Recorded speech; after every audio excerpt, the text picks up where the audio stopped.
to speak with you just briefly today about your wellness ethic. So, if the term is new to you, you might think of it as a value centered approach to mind, body, spirit wellness. And to further break that down, you could kind of compare it to your personal integrity as an individual, where you have certain beliefs and values that are important to you. And so then you match your behaviors each day to those beliefs and values, and that makes you a person of integrity. So, similarly with your wellness ethic, to really create that is to define and clarify the wellness choices and behaviors that matter to you and that you're willing to commit to. And then those kind of get baked into your wellness ethic.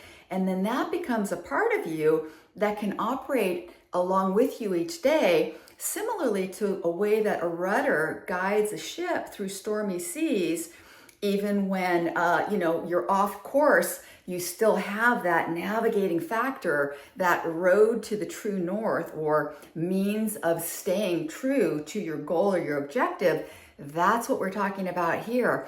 But it takes that moment or two to really think about this consciously and define what those behaviors are, and then even draw it out. My wellness ethic is based on these 6 behaviors.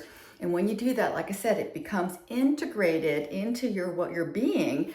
And that is a huge advantage for you in terms of health or wellness, because then not only consciously, but also unconsciously, you're going to be gravitating towards those healthy choices and behaviors. So it's well worth doing, and something that's really healthy to discuss with other people, especially younger people, because it's a fairly sophisticated idea, but it's an interesting one, because once you complete this process, then you have that operating for you almost independently. So thank you for thinking about that, your wellness ethic, and hope to talk more with you about that again soon.